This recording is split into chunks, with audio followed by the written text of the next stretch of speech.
Joaquín, muchísimas gracias por tu tiempo, por estar aquí acompañándonos en esta ocasión. Pues bueno, les doy una breve semblanza y ya él les podrá explicar un poquito más de quién es Joaquín. Yo a Joaquín lo conocí, él estaba todavía liderando la parte de Consensys, una de las organizaciones más grandes en el tema de blockchain y de Ethereum en específico. Él era head de la parte de Latinoamérica. Pues esa es la razón por la que hicimos clic en un primer inicio y pues bueno, ahorita Joaquín ha desembocado una serie de organizaciones, iniciativas y soportando muchísimos temas en la parte de Bitcoin, blockchain en general y como tal, en esta ocasión, pues bueno, él lleva todo un canal de podcast de BTC en español, tiene muchísimo contenido ahí que ustedes pueden ir a su programa y aquí esa base de conocimiento. Y aquí está, en esta ocasión nos acompaña como representante de la Alianza Blockchain en Iberoamérica. Pues muchísimas gracias y bienvenido, Joaquín. Te cedo ahora sí la palabra, amigo. Muchísimas gracias a vos por la invitación y felicitaciones por la organización. La verdad que no es fácil organizar un evento de estas características, así que el agradecido soy yo de tener la oportunidad de estar con ustedes, de intercambiar información y aprender también de ustedes. Así que en esta presentación vamos a tener varias preguntas y bueno, si aquellos que están interesados en aprender más de Bitcoin y complementar conocimientos y les interesan y usan YouTube, pueden seguirme en BTC en Español, que básicamente es el canal que tengo donde publico todas las semanas contenidos sobre tips y herramientas para liberar tu economía usando Bitcoin, cripto y más. Así que a aquellos que estén interesados los invito a tipear btcenespañol.com y también pueden ver el sitio web. Veamos entonces sobre Smart Contracts. Yo dentro de una hora me tengo que retirar, así que no tenemos la hora y media que originalmente teníamos pensado, pero de todas formas quiero tratar de hacerlo lo más conciso y tratar de agregarte valor de la mejor forma posible.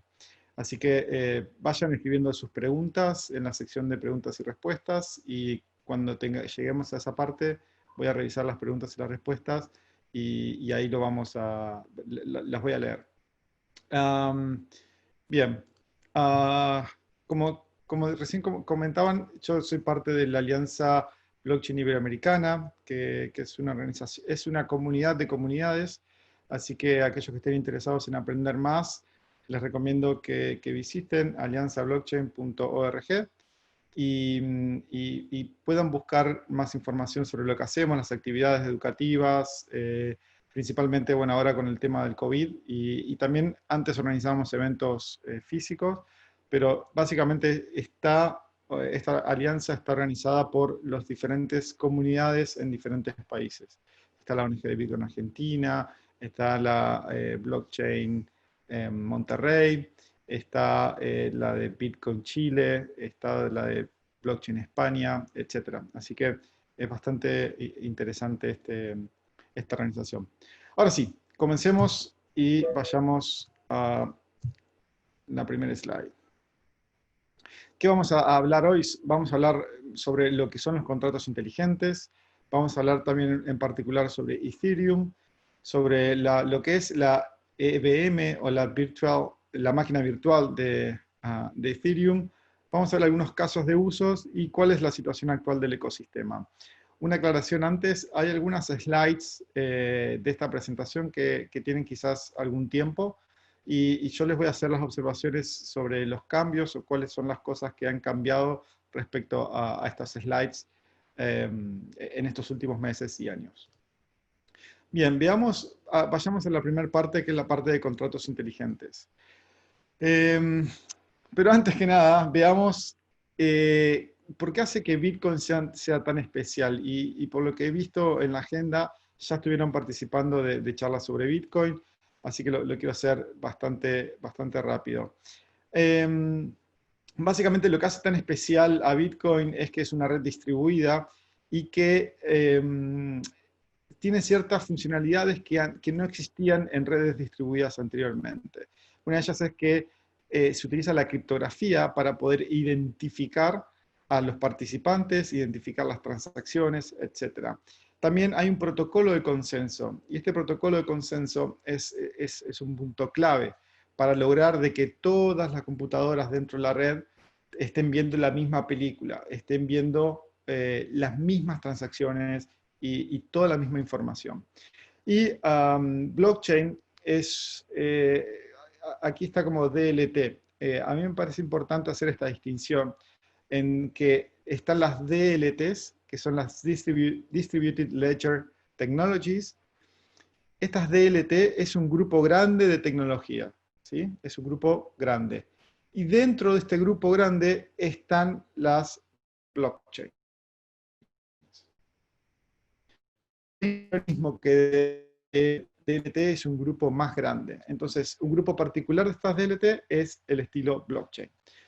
Hago esta aclaración porque hay muchas empresas que dicen que son blockchain y no son blockchain, en realidad son DLT, entonces es importante hacer esta distinción. Y cuando hablamos de blockchain es cuando tenemos estos bloques de información que están unidos entre sí a través de técnicas criptográficas o hashes.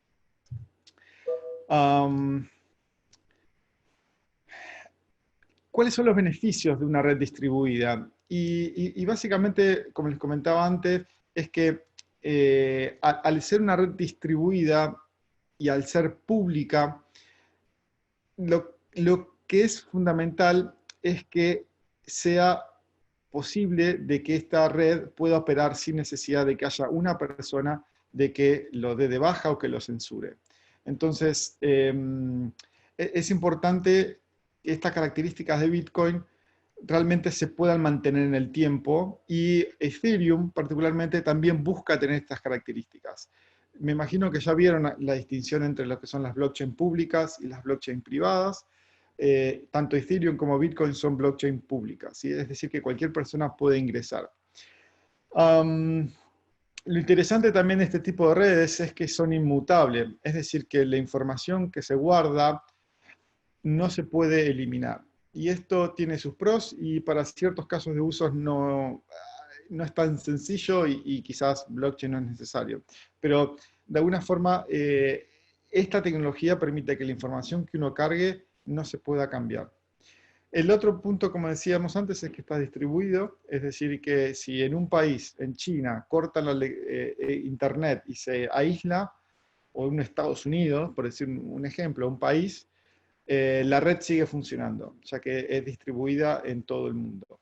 Aproximadamente hoy en día la red de Bitcoin tendrá unos 6.000 nodos aproximadamente, anda por ese orden, quizás más. Y la de Ethereum anda más o menos también en ese orden, como para que tengan una idea. Ahora bien, ¿qué es un contrato inteligente? Veamos primero qué es un contrato. Y un contrato es básicamente un acuerdo por escrito o hablado que se pretende que sea exigible por la ley. Es básicamente escribir algo, ponerse de acuerdo, como muchos de ustedes nosotros ya lo hemos hecho, en cuáles son los términos y las condiciones y que pasen cosas. Pero generalmente o históricamente estos contratos han sido bastante fijos, que no, es un papel, que no tiene mucho, no se puede hacer mucho más allá que leerlo y seguirlo. Ahora bien, cuando empezamos a hablar sobre contratos inteligentes, tenemos que empezar a pensar que esos contratos ahora lo que se puede hacer es convertirlos en código. Entonces, al convertirlos en un código de programación, este contrato se puede empezar a hacer ejecutable.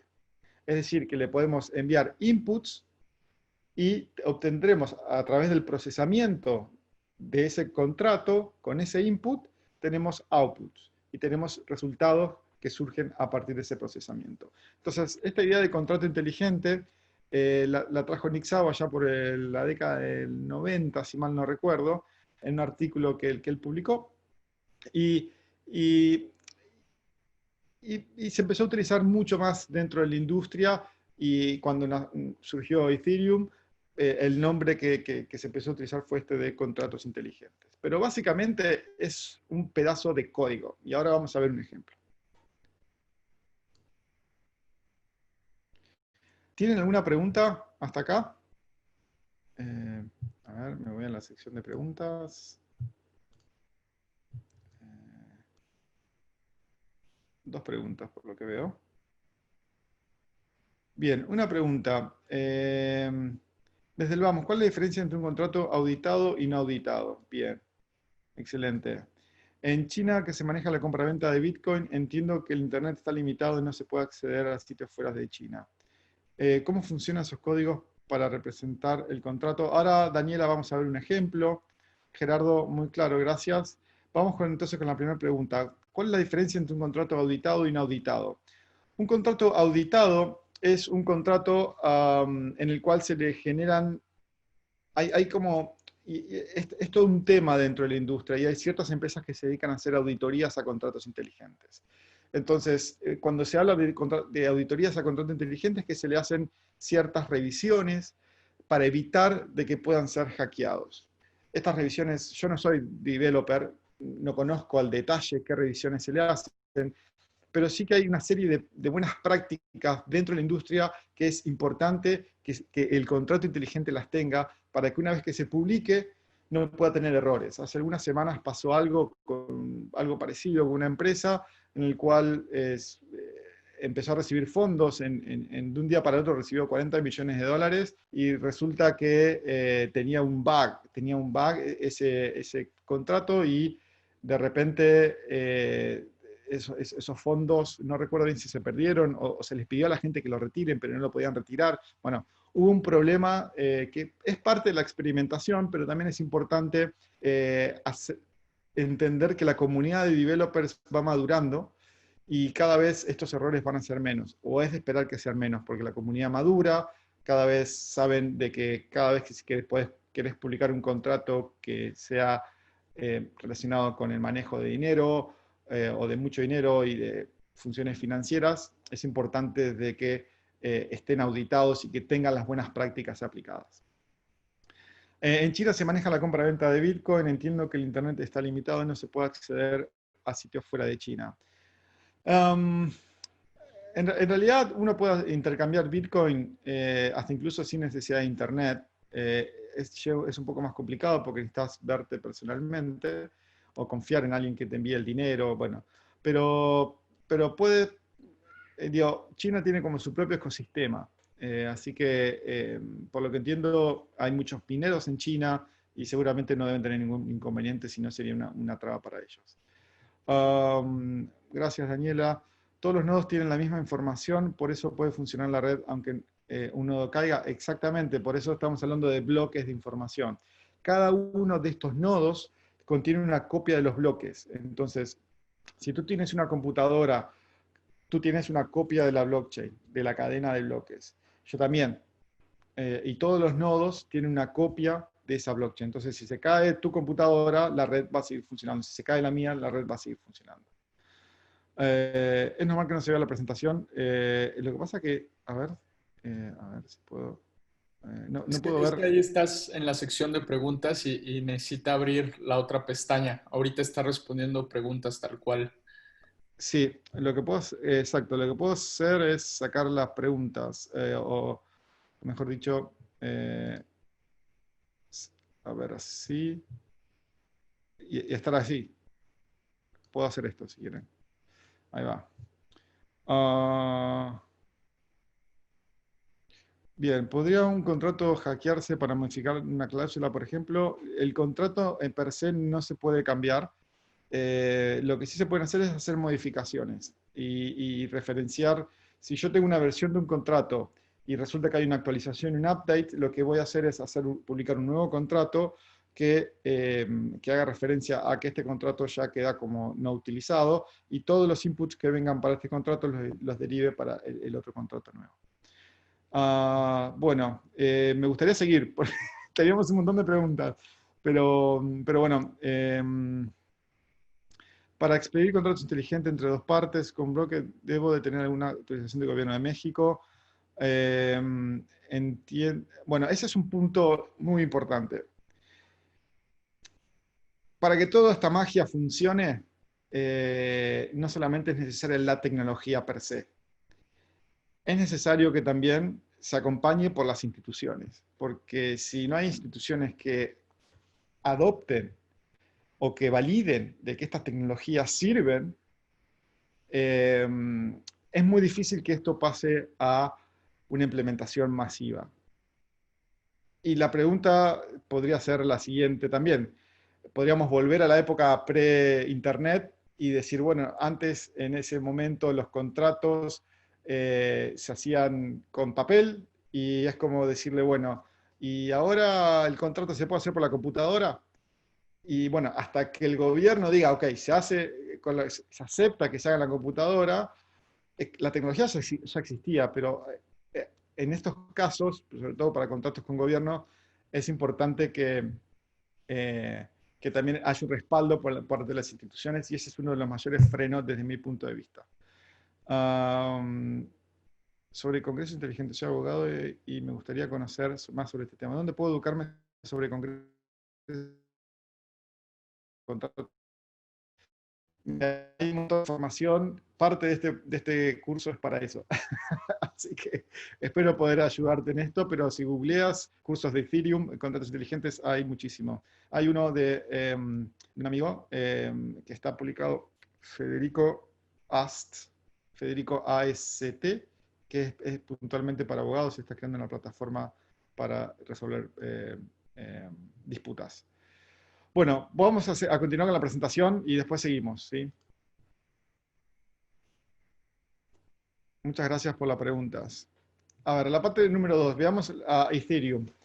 Ethereum, una visión de alto nivel es que Ethereum es una plataforma descentralizada que está pensada para ejecutar contratos inteligentes. Y de nuevo, ahora vamos a ver un ejemplo de lo que es un contrato inteligente.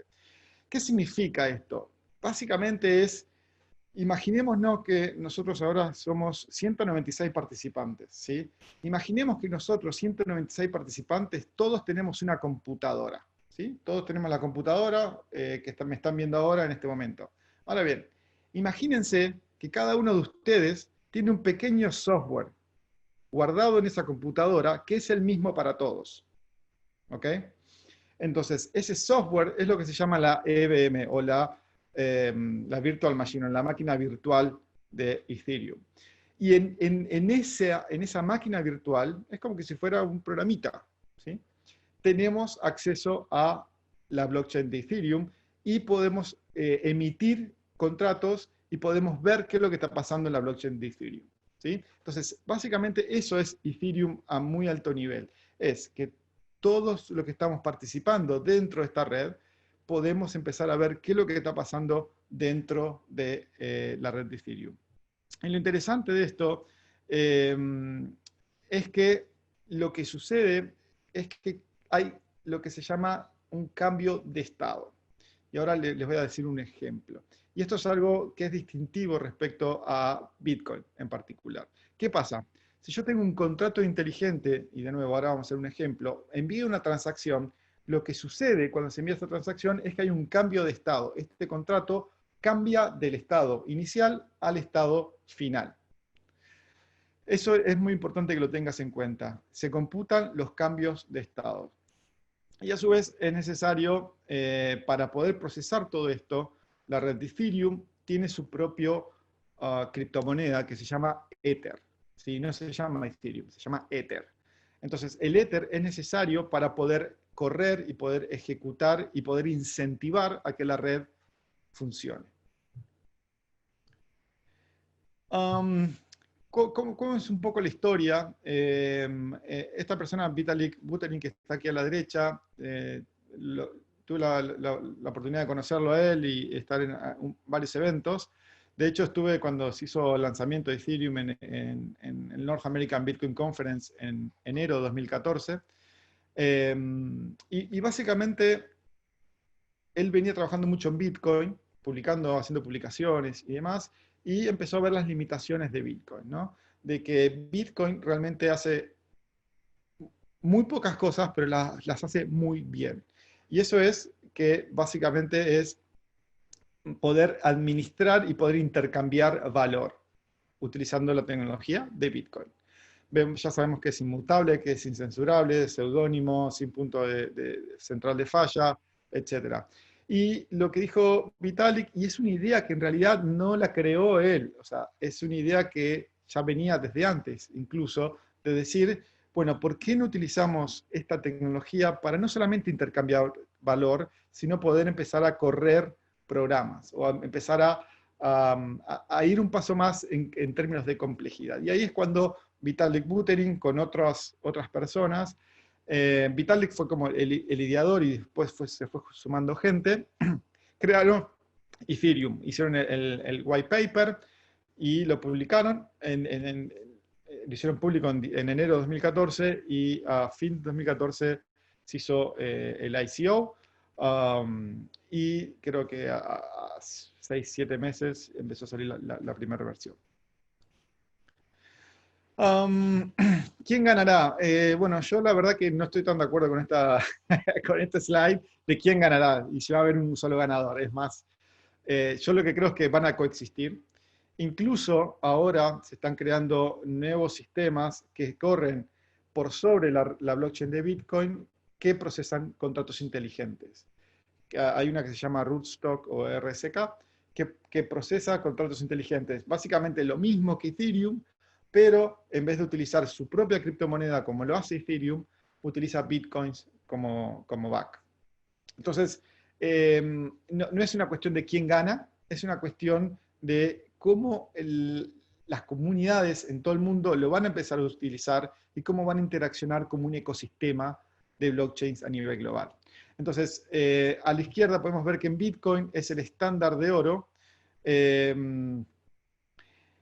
Es simple y robusto como hablamos y está basado en UTXO. Me imagino que ya hablaron sobre lo que es el UTXO, así que no me voy a meter en detalles con eso. Y está basado en lo que se llama la prueba de trabajo o Proof of Work, que entiendo que ya lo vieron. En cambio, Ethereum es una plataforma para correr contratos inteligentes, permite hacer funcionalidades más complejas, y a su vez está basado en un modelo de cuentas. Y ahora le voy a contar bien qué es esto lo de cuentas. Y a su vez, hasta ahora está funcionando en base a la prueba de trabajo, pero ya se viene la versión de Ethereum 2.0 en los próximos meses, que se va a utilizar lo que se llama Proof of Stake.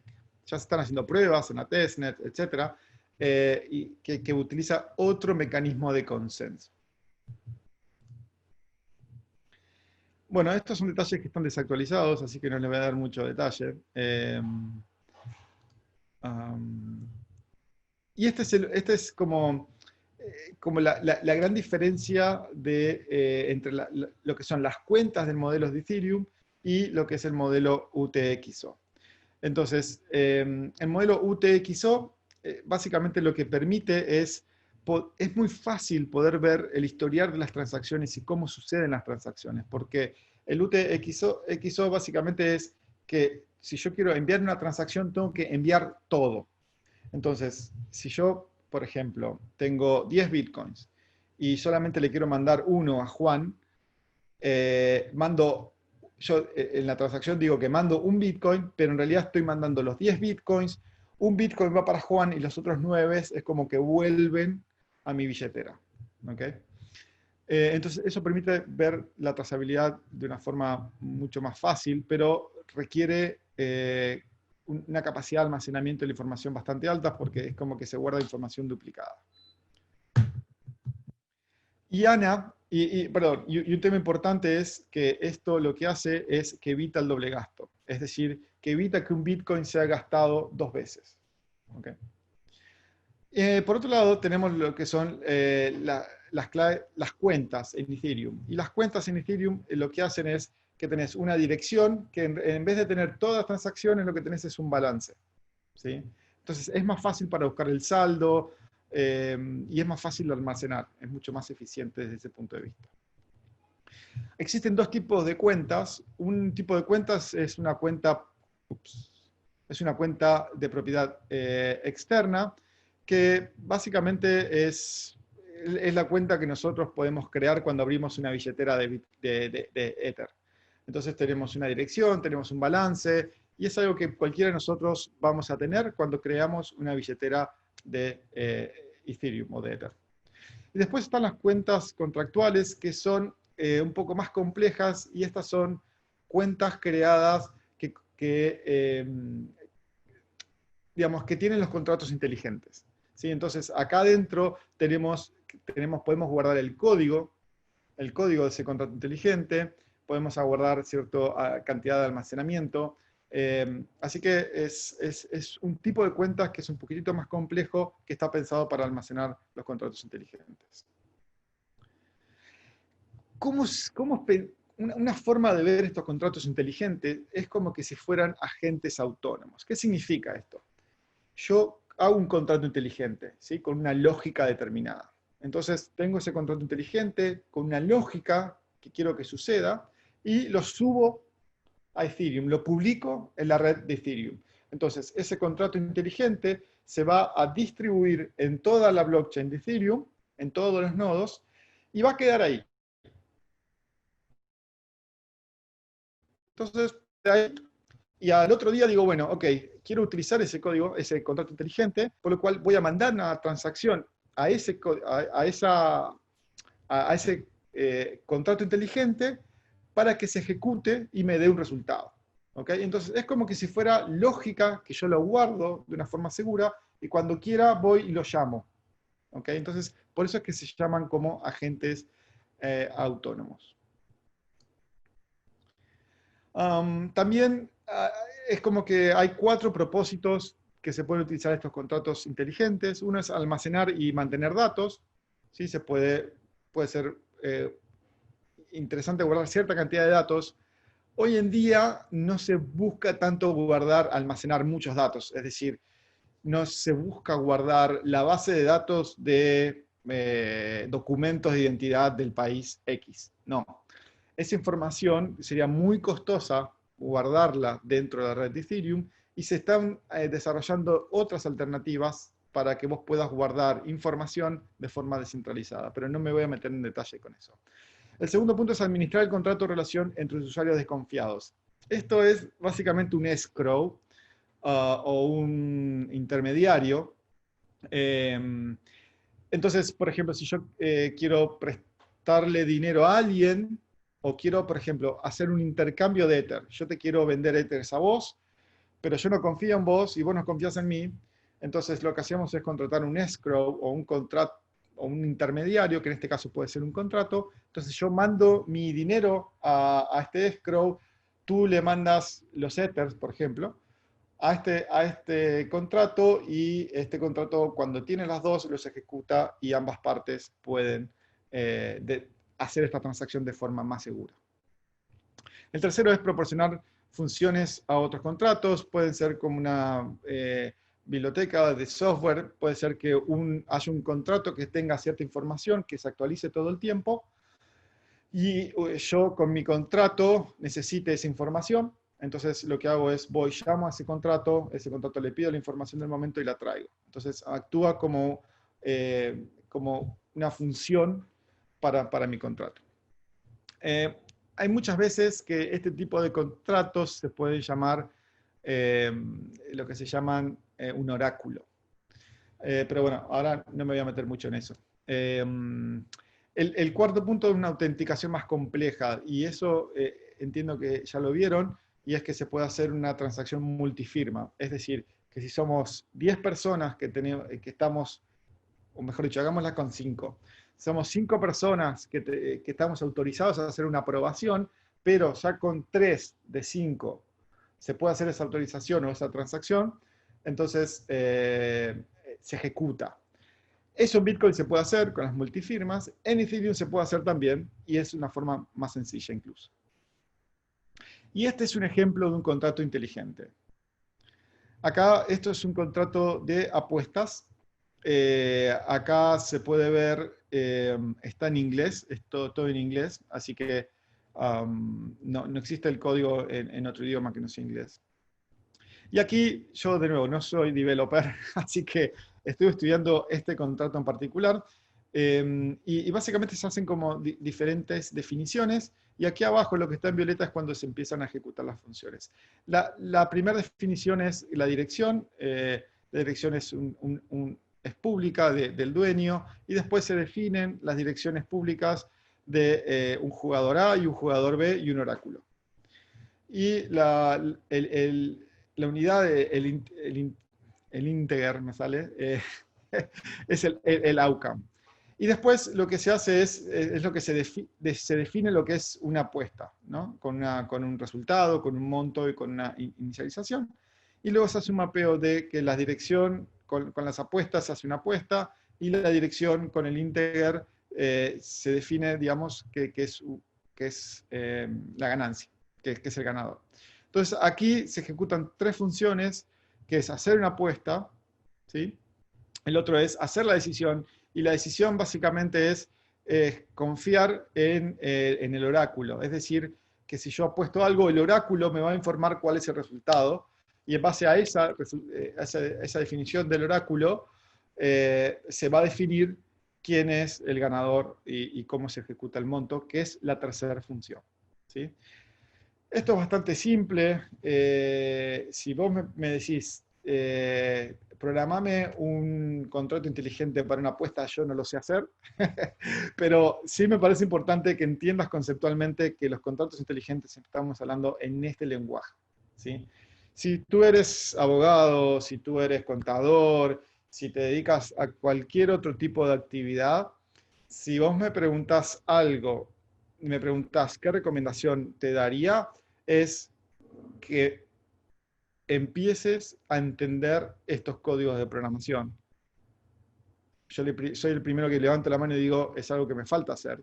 Pero si me decís, ¿por dónde empezar? Yo te diría que empieces por entender y meterte más, incluso programar ciertos contratos para poder entender mejor desde adentro, y cuando más adelante en tu carrera puedas empezar a interaccionar con estos contratos, realmente entiendas y puedas hacer preguntas que antes no se pueden hacer y que no cualquier persona puede hacer. Bien, vayamos entonces a las preguntas. Voy a salir de acá de nuevo. A ver. Bueno, gracias por la cantidad. Una pregunta relacionada a la anterior. ¿Un contrato inteligente no auditado puede ser reescrito cambiando las reglas del juego? Ok. Sincerely is going to answer this question live. Bueno, listo. Si el contrato anterior cambia, jurídicamente tenés que cambiarlo y reemplazarlo por uno nuevo. O puedes hacer un convenio modificatorio para ese contrato que está vigente. Bueno, me encanta esta pregunta porque estamos empezando a mezclar convenio jurídicamente. Bueno, esto probablemente seas abogado o estés relacionado con eso, Fátima. Me encanta. Y esto es el gran desafío, y esto es donde hay oportunidades para personas que tienen tu perfil como abogados y que tienen cierta injerencia. Y es empezar a pensar la nueva forma de hacer normativas con este tipo de estructuras. No es algo nuevo, ya se viene trabajando, hay grupos de trabajo de eso relacionado a cómo legalmente poder instrumentar este tipo de tecnologías.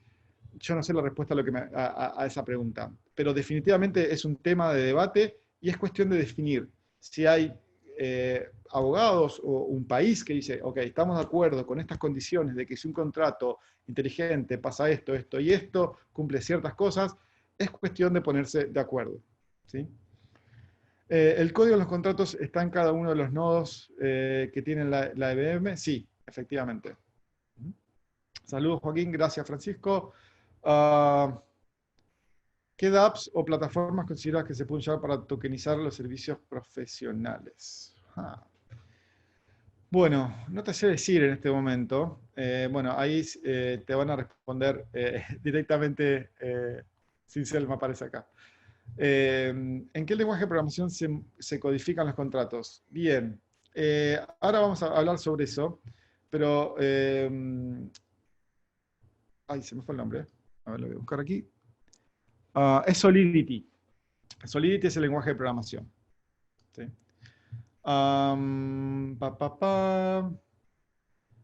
Se puede considerar el lenguaje de programación de Ethereum como orientado a objetos, funcional. Sí, de nuevo, no soy developer, pero sí entiendo que está basado en CSS o que tienes... no. en JavaScript, perdón, no en CSS, en JavaScript. Está pensado similar a JavaScript. ¿Sí? Los ¿Gustas? contratos inteligentes, sí, Bien, pasemos ahorita a la parte de preguntas y sigámonos ahorita con el contenido para dale, que al final podamos terminarlo. listo, Vale. excelente. Vamos entonces a meterle velocidad. Ahora sí, vamos a hablar sobre la EVM o la máquina virtual de Ethereum. Y acá, como les comentaba antes, el contrato se puede escribir en Solidity y aquí también puedes utilizar Viper. Y después de eso hay lo que se llama un compilador, que lo que hace es convertir este código que es más humano para leer y para programar, lo convierte en un código para la EVM o la Virtual Machine, la Ethereum Virtual Machine. Um, Bien, como les comentaba antes, esto es una computadora que está distribuida y cada uno trabaja en el software para instalar su computadora esta máquina. ¿Sí? Así que digamos, no hay mucha magia en esto. Es, para aquellos que están dentro del mundo de sistemas, correr una EVM, perdón, una Virtual Machine es algo relativamente simple. Yo nunca lo he hecho, pero no requeriría mucho expertise técnico. Se lo recomiendo a aquellos que estén interesados. Hay muchos tutoriales técnicos en YouTube, así que lo pueden googlear y buscarlo directamente. Um, bueno, cada nodo de Ethereum ejecuta la EVM, y acá está la pregunta que me hacían recién, si cada uno de los nodos tiene una versión de la EVM y la ejecuta, efectivamente. Y se ejecutan este código para cambiar el estado de los contratos. Ahora bien, está todo muy cool, todo muy lindo, pero falta un pequeño detalle, y es, ¿qué pasa si yo tengo un contrato inteligente, y ese contrato inteligente yo mando un input y empieza a procesar, y por alguna razón ese contrato queda en un loop? Es decir, que empieza a correr, a correr, a correr, a correr y nunca termina. ¿Ok? ¿Qué puede pasar? Entonces, para eso, para evitar eso, y que todas las máquinas dentro de la red estén como lupeando todo el tiempo y se queden desperdiciando recursos, se inventó esto que es el gas. Y el gas básicamente eh, es um, cierta cantidad de recursos, de ethers en realidad, que vos estás pagando a la red para que ejecute el contrato inteligente. Y lo interesante de esto es que tiene un límite, es decir, que tiene un máximo de gas que podés gastar por una transacción que mandás a la red. Y vamos de nuevo con este ejemplo. Yo tengo el contrato inteligente, le mando esta transacción, y cuando defino esta transacción tiene que decir cuál es el máximo de gas que quiero gastar, ¿sí?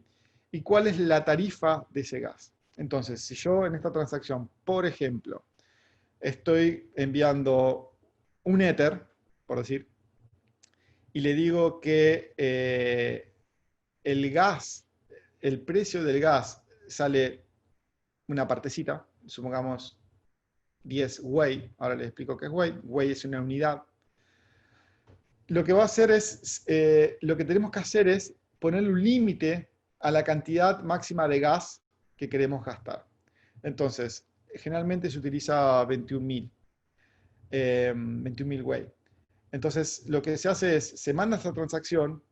Si la red en total hace una pasada y lo ejecuta, normalmente lo que se va a hacer es que se va a pagar una parte mínima. Ahora, si ese transacción entra en un contrato y ese contrato queda loopeando, se va a empezar a gastar, a gastar. En cada loop empieza a gastar, a gastar, a gastar, a gastar, hasta que llegue al máximo, a la cantidad máxima de gas que está definida en esa transacción. ¿Ok? Entonces, es importante definir cuál es la cantidad máxima de gas que se quiere consumir.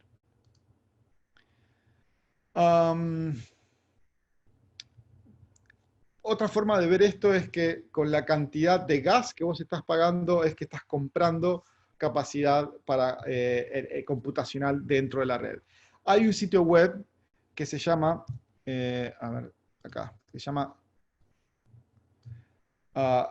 ethgasstation.info, que te va tirando en tiempo real cuáles son el gas que se está pagando por cada una de las transacciones. Y en este caso lo que dice es que 96 Way es para que te procesen la transacción de una forma más rápida, o si querés que la transacción no sea tan rápida, lo que haces es pagar menos Way.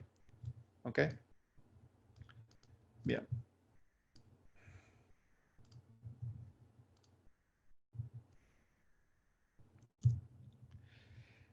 Y esto es lo que les comentaba antes, y esto me parece importante que lo sepas y que prestes atención acá.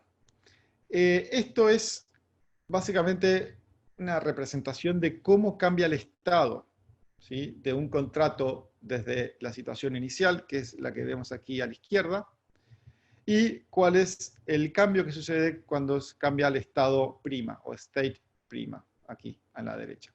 Entonces, lo que se hace es envía la transacción, ¿sí? Entonces, lo que se dice es, desde esta billetera, que está acá a la izquierda, de la 14C5F8BA, a la billetera, o a la cuenta, perdón, a la cuenta BB75A980, ¿sí?, se quiere enviar 10 Ethers y cierta información, 2 y Charlie.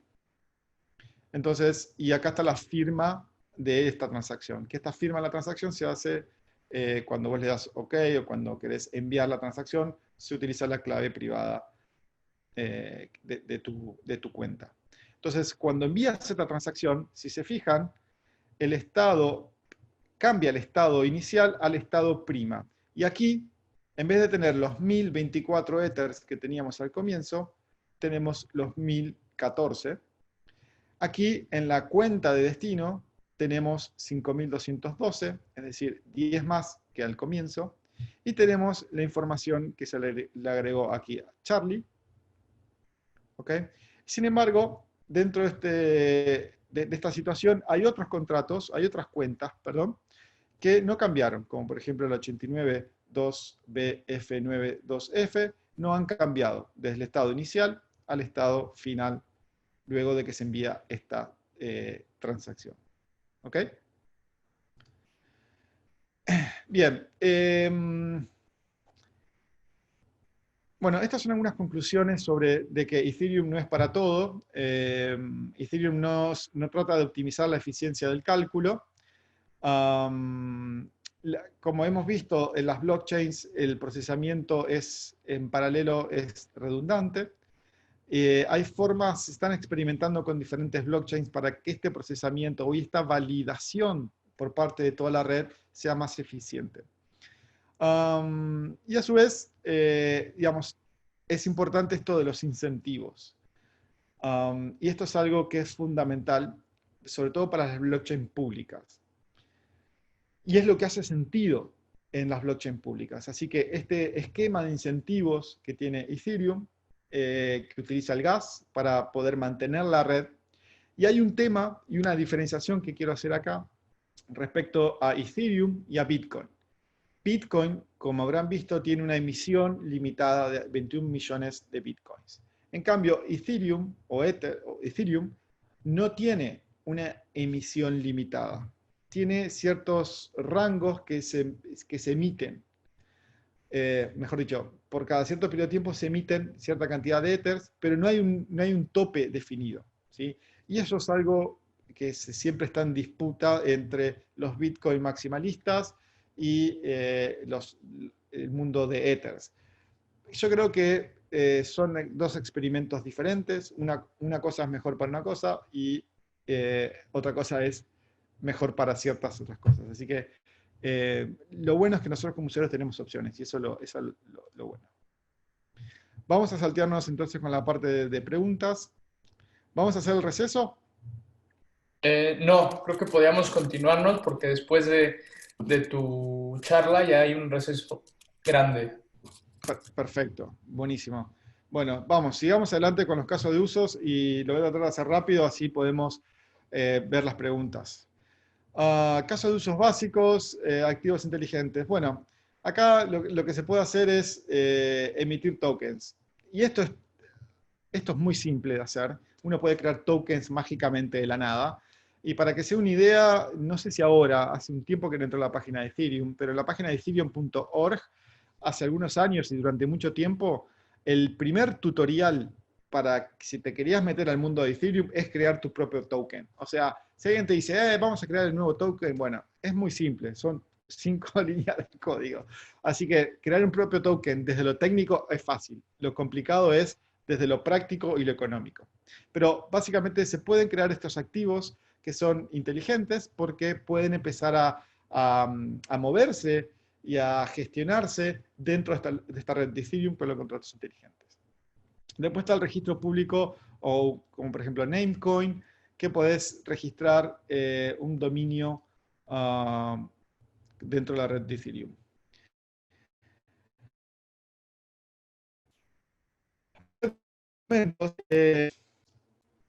Bueno, esto es un tema interesante, porque uno lo que puede hacer es tener un documento, un PDF, por ejemplo, y a ese PDF puede hashearlo, le aplicamos una función hash y tenemos un alfanumérico. Y ese alfanumérico lo podemos guardar en la blockchain. Podemos decirle a un contrato inteligente, toma, en esta transacción, como información, guardame este dato. Y el día de mañana pasa el tiempo y lo que puedo hacer es decir, bueno, por ejemplo, que es un contrato, no sé, de alquiler. Y al paso del tiempo me mandan un nuevo contrato y yo quiero decir, bueno, pero pará, quiero chequear de que si era realmente el contrato que me mandaste originalmente.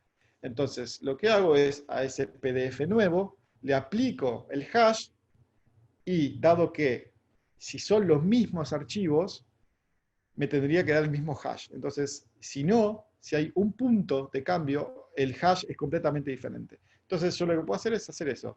Chequear el nuevo documento y decir, bueno, a ver, pará.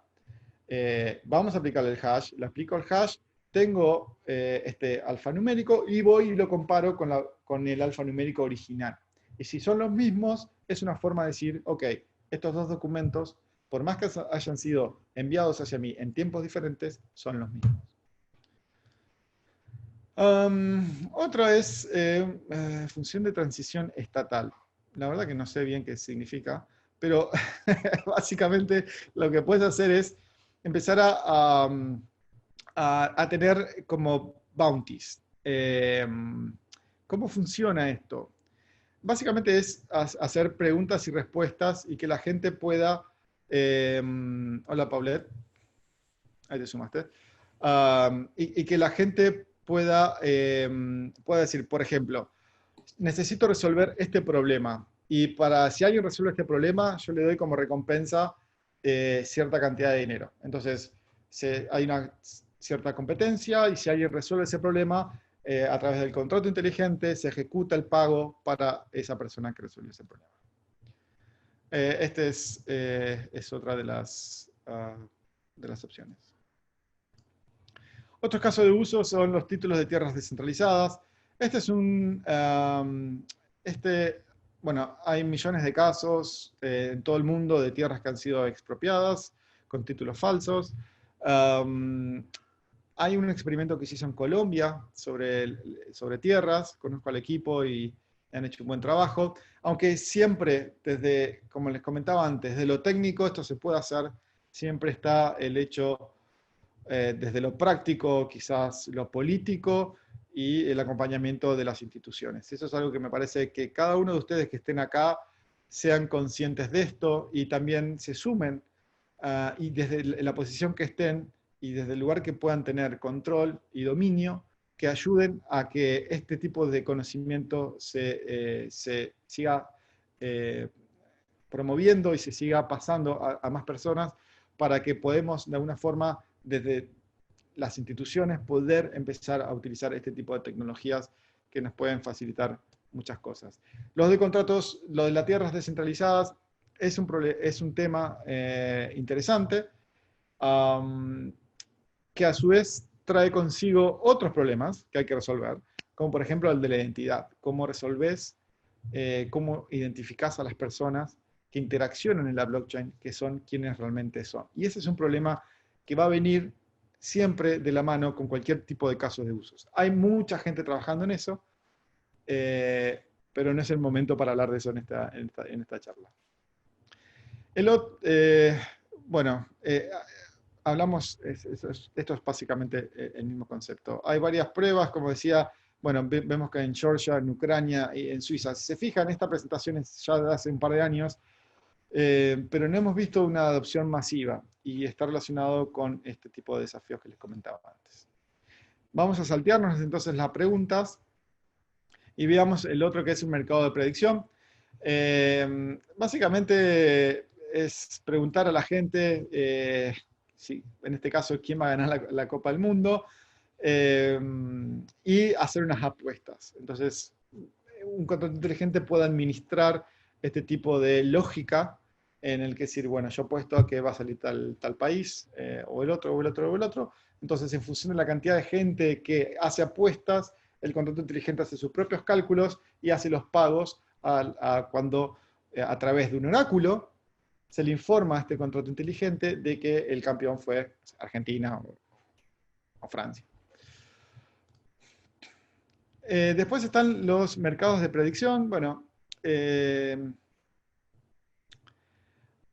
Bueno, estos son Gnosis y Augur, son soluciones que se crearon dentro del Consensus. La verdad que yo no me dediqué mucho tiempo a experimentarlos, pero tienen este mismo concepto, que sean un mercado de predicciones, ¿sí? Que haya muchas predicciones, que haya gente que esté todo el tiempo haciendo apuestas por ciertas preguntas y en esa forma generar ganancias o pérdidas. Bueno, ¿será esta película un fracaso? Puede ser, o como puede ser que no. La realidad, y esto es algo que me parece importante que lo tengas en cuenta, no solamente para lo de Ethereum, sino para el resto de las blockchains también. Esto es un gran experimento. Y puede que las cosas fallen, como han fallado históricamente, y puede que en el futuro también fallen. Por esto es importante de la madurez del equipo, sobre todo la parte técnica, porque es por ahí por donde puede fallar. Pero es muy importante que tengas en cuenta que estamos en una etapa de experimentación. Ahora se habla mucho sobre DeFi o Decentralized Finance, que tiene que ver con esto, con estos mercados que se están creando descentralizados y que creo que tienen muchísimo, muchísimo potencial y que, bueno, en este momento, al ser tan nuevo, genera este tipo de situaciones de riesgo. Así que si querés arriesgarte, tomas tus propias decisiones y haz tus propias investigaciones. Otros ejemplos es cobertura y seguro. Bueno, hay muchos casos de seguro que se ejecutan automáticamente, ¿sí? Por ejemplo, si tenemos una parcela, una persona que siembra y dice, bueno, quiero comprar un seguro para mi siembra, y después se hacen un contrato inteligente, y después hay un satélite que mide la cantidad de lluvia que cayó durante cierto periodo de tiempo, y se ejecuta el contrato de forma inteligente, porque según esta información que le llegó del satélite, que es como se podría tomar como un oráculo, se ejecuta este contrato con las condiciones, y si sucede eso, se ejecuta el pago automáticamente sin intermediarios. Lo que me parece que está genial, pero nos falta todavía para llegar a eso. Futarquía y criptomanía. Bueno, creo que lo voy a pasar a esto porque son conceptos un poquito que ya han pasado algunos años. Pero ya empezamos a hablar, estos son los primeros conceptos que empezamos a hablar sobre esto de DeFi, ¿sí? De Decentralized Finance. Otro de los casos de usos es la cadena de suministro y procedencia. Para mí la parte más importante de esto es, yo tuve la oportunidad de ser consultor de Nestlé en enero de 2017. Y fui a San Francisco, estuvimos viendo casos de usos potenciales, etc. Y ellos me dijeron, mira, todo lo que es la trazabilidad, eso ya es posible hacer con tecnología que no sea blockchain. ¿Okay? Ahora bien, la capa de blockchain lo que hace es agregar una capa superior que permite hacer el envío de dinero o el intercambio de valor de una forma mucho más fácil y mucho más automática. Así que las blockchain empiezan a tener sentido como una capa superior, no solamente a tomar la información, sino que una capa como un riel donde se puede empezar a poner cuestiones de seguros, pagos, préstamos, todo eso se puede meter contemplando información que se carga desde la red de suministro. ¿Sí? Así que es interesante este tipo de cuestiones. Usar la blockchain solamente para traqueo, llega esto, input. Creo que desde mi punto de vista no tiene mucho sentido. Sí tiene sentido cuando usás esa información para cuestiones financieras. Bueno, una red de energía, aquí también estos son sistemas que se están creando y que tienen que ver no solo con esta capacidad de los contratos inteligentes de poder administrar los pagos, podés empezar a tener mucho más control de si quiero pagar por uso, por uso realmente de la energía que utilizás. ¿Sí?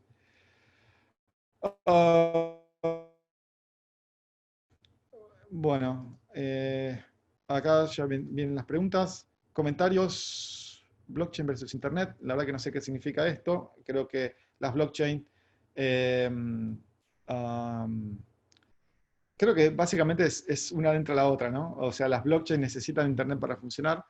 Creo que las blockchains, se habla mucho de esto de la capa de valor, ¿no? Um, esta red de valor, ¿no? Internet del valor, esa es la palabra, Internet of Value. Y es básicamente lo que habilita las blockchains, sobre todo las blockchains públicas. Bien, el estado del ecosistema. ¿Cuál es el estado del ecosistema actualmente? Acá hay varias personas que están dentro del mundo. Yo lo que les recomiendo es que busquen a esta persona, Andreas Antonopoulos. Es un educador, es una persona que está hace mucho tiempo. Yo tuve la posibilidad de conocerlo en 2013 y compartir un par de conversaciones con él. La verdad que es una gran persona y está muy enfocado de lo técnico para que realmente puedas entender los fundamentals. Después está Nick Szabo, si lo googleas a Nick Szabo también tiene información muy interesante. Mark Andreessen es un inversor que también muy entusiasmado con este mundo y que ve un futuro prometedor. En Consensus, bueno, se desarrollaron un montón de aplicaciones. Me parece la más importante en este momento es que conozca MetaMask. MetaMask es un plugin para tu navegador y ahí lo que haces es creas tu cuenta y puedes fondear con Ethers. Y de esa forma puedes interaccionar con la blockchain de Ethereum. Uport es una solución para identidad. Conozco al equipo que lo creó y bueno, no está solamente esta solución, hay muchas otras. Y una importante, la de Truffle. Truffle básicamente es un software que te puedes bajar que es gratuito y puedes empezar a jugar y a programar los smart contracts en tu computadora sin necesidad de bajarte otra cosa. Así que te recomiendo que busques Truffle si te interesa empezar a programar y empieces a jugar, ver tutoriales, etc. Y lo puedes hacer desde la comodidad de tu casa, sin gastar Ether, sin gastar más que tu tiempo o invertir más que tu tiempo en este tipo de soluciones. Estas son otro tipo de soluciones que estaban en Consensus, ahora hay algunas que ya no están, pero aquí tienes una lista que la puedes googlear, hay de todo. Faltan 10 minutos y me quiero apurar para las preguntas y respuestas. Aquí hay una lista de lecturas. Te recomiendo que leas es el Yellow Paper de Ethereum, o el papel amarillo, que es como la publicación original. Y nada, también si googleas, vas a encontrar muchísimos videos súper interesantes. Excelente. Al terminar, no te pierdas el siguiente curso, que es la teoría de juegos y ataques en la red. Cómo destruir Bitcoin, que va a estar muy buena. Así que bueno, vamos a las preguntas y respuestas. A ver, ¿dónde están las? 26 preguntas y respuestas. Muy bien. ¿Dónde está el...? Ok.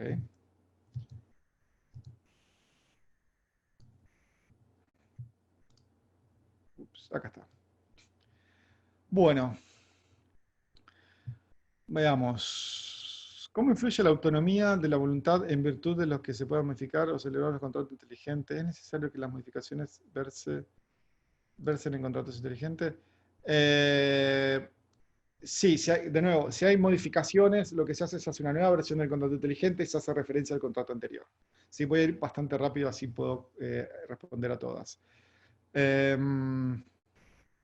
¿Cuántos datos de la transacción es recomendable guardar en una blockchain? Los bancos, por ejemplo, guardan teras de información y no creo que sea factible almacenar todo en una blockchain. Definitivamente, no es posible almacenar todo en una blockchain. Y eso es algo que va a pasar de acá al futuro. Lo que hay son sistemas descentralizados, que no necesariamente son blockchain, que te pueden ayudar para guardar información afuera de la blockchain. Y después lo que puedes hacer es hacer un hash de esa información y poder, si querés, guardar ese hash dentro de la blockchain. Por lo cual guardas muy poca información dentro de una blockchain que es realmente que a vos te sirva en el futuro para poder verificar cosas. ¿Okay? Pero el dato, un giga o teras de información, no, definitivamente eso es un mito, no se va a guardar en una blockchain. Para desarrollar contratos inteligentes solo puede hacerse con Solidity o hay otros lenguajes. El gran utilizado hoy en día es Solidity, pero conozco gente que ha desarrollado aplicaciones que te permiten desarrollar en... Ay, se me fue este lenguaje. El lenguaje...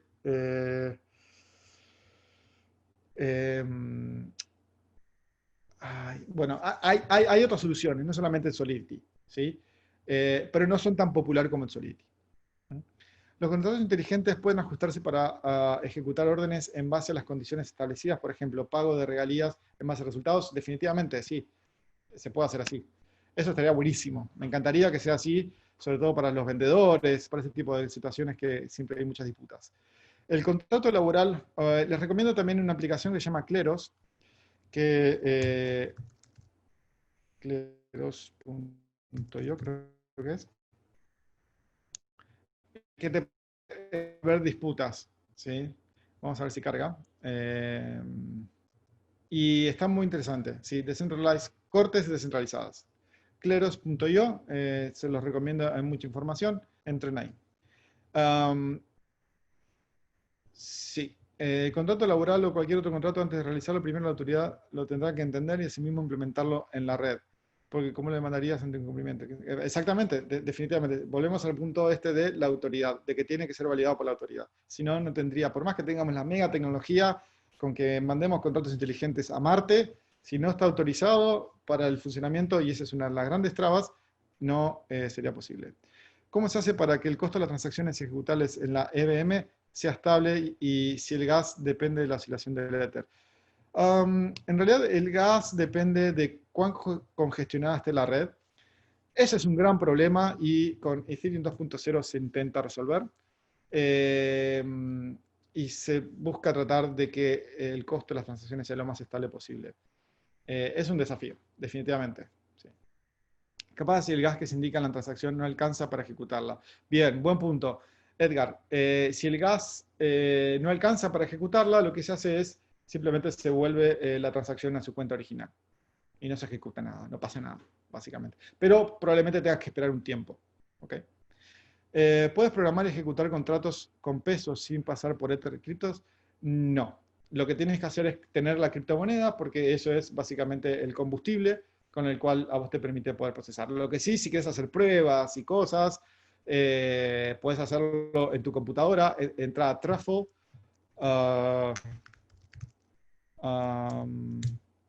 Truffle y hay otra aplicación, Truffle Suite, que te bajas estas aplicaciones y lo que haces, mira, está la suite que tenés Truffle, Ganache y Drizzle. Y cada una de estas cosas es algo diferente. Una te hace una simulación de la blockchain, otro te hace una simulación del contrato inteligente y con el otro programás, creo que era así, que programás directamente en tu computadora. Te recomiendo que entres acá y si querés jugar o querés experimentar, ese es el lugar para empezar a hacerlo.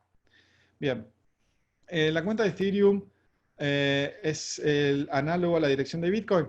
Sí, la dirección pública de la cuenta es el análogo a la dirección pública de Bitcoin.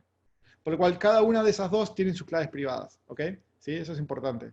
Así como tenés que guardar las claves privadas de forma segura con tu cuenta en Bitcoin, lo tenés que hacer con Ethereum. ¿Es posible hacer mi blockchain privada para validar mis propios contratos? Sí, definitivamente, lo puedes hacer en tu computadora. En esta suite de Truffle, metete y ahí puedes crear tu propia blockchain interna, vas, probás, pin, pin, pin, y todo lo probás bien antes de publicarlo a la blockchain. A la testnet, si querés, que es también pública, pero es una prueba, o a la definitiva. Un ejemplo sencillo de por qué es necesario el código estuviera lupeado. ¿Por qué necesitaría que ese código estuviera lupeado? Me mataste ahí. No lo sé. ¿Por qué tipo de contrato se puede crear en este sistema? ¿Todo tipo de contratos o hay límites? Definitivamente hay límites. Hay ciertos contratos, por ejemplo, si hay un terremoto, el contrato de fuerza mayor, si hay un terremoto que, no sé, hay ciertas cosas que no se pueden hacer. Naturalmente, no se puede poner todo. ¿eh? ¿Cómo comparás un hash versus otro hash? Si cambia un contrato nuevo versus el original. Bueno, esto lo comenté antes. Se compara, se hace un hash. Si hay dos contratos que teóricamente son iguales, ¿sí? Si le aplicas un hash a ese documento digital, el hash es exactamente el mismo. Si le cambias un punto a uno, le sacas un punto, el hash es totalmente diferente. ¿sí? Y lo que haces es comparar esas dos eh, digamos, binario, ¿no? Al alfanumérico. Si mandas dos veces el hash al mismo documento, ¿no generaría dos hash diferentes? Si mandas dos veces el hash del mismo documento, ¿no? No. No, el mismo documento, si le aplicas el hash, si es la misma función de hash, el hash va a ser el mismo. ¿sí? Por normativa internacional que reconozca la existencia de estos contratos son más bien prácticas jurídicas. Hay mucho que se está haciendo, hay muchos países que están queriendo ser líderes en esto. Te diría que busques, por ejemplo, en Singapur, ellos quieren ser líderes y están trabajando mucho en este tema. Así que no te sé decir en este momento si hay una normativa internacional que ya los soporte. No se identifican las entidades por la parte del contrato. Exactamente, ese es el gran punto. Es el gran punto sobre las identidades. ¿sí? Eh, Ese es otro mundo que podemos estar hablando una hora entera sobre identidades. Pero te invito a que googlees charlas sobre identidades en español y te van a aparecer varias que se hablan, se tratan y demás. Aquellos que están interesados y les paso esta información, está también, yo tengo un podcast que se llama BTC en Español Podcast, y en el podcast ya tengo más de 40 episodios. Hablo con gente especializada en diferentes dentro de la industria y hablamos sobre identidad, hablamos sobre billeteras, etcétera, no solamente de Bitcoin, también de Ethereum, etcétera. Así que también pueden buscar en el podcast, si entran a btcenespanol.com, ahí pueden ver toda la información. Por la pregunta de Daniela, el smart contract habitualmente se utilizan desde esquemas existentes para garantizar.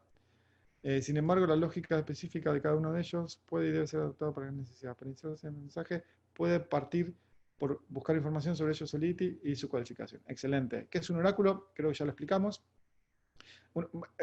Una frase sobre esto. Un oráculo es una fuente de información en la cual las partes que participan confían. Así.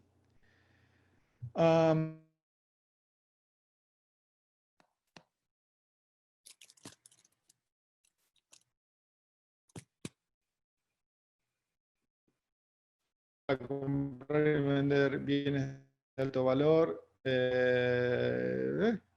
Puede ser. Han comprado Lamborghinis con eso, con Ethers.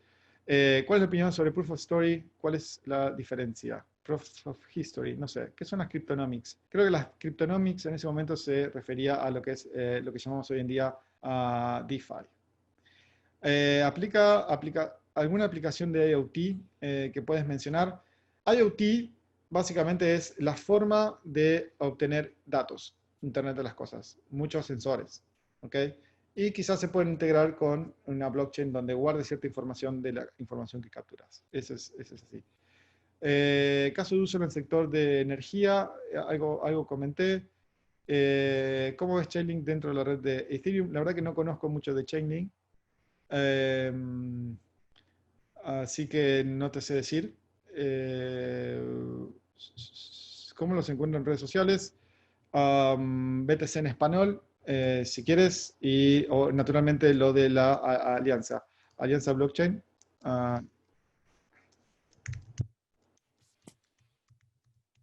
.org. Pueden tener más información. Ahí está. Gracias, Manuel, por el link, por compartir el link. Bueno. Bueno, hay muchísimas preguntas, pero ya Si me tengo que tienes, ir. no, está bien, Joaquín. Muchísimas gracias. Pues nuevamente, en lugar de aplauso, les pediría que levanten las manos, por favor. Muchísimas gracias por acompañarnos esta vez, Joaquín. Sabemos que te tienes que ir también. Creo que logramos cubrir la presentación y responder algunas preguntas en ese sentido. Pues bueno. Excelente. Muchísimas gracias a todos. Ahorita vamos a entrar, bueno, nos vemos de regreso en el panel de las 4, bueno, en las preguntas y respuestas al final. Y pues ahorita vamos a tomar el break de 1 hora y vamos a regresar a las 12 en punto para comenzar con la parte de Ovidio y Teresa en la parte de Game of Theory, para estar listos a las 3:30 en la parte de preguntas y respuestas. Muchísimas gracias a todos. Muchas gracias. Cuídate, Joaquín, un abrazote. Un saludo, Gracias. muchas gracias, un abrazo grande. Acompañarnos. Gracias a ustedes por la organización. Un gusto. Cuídate.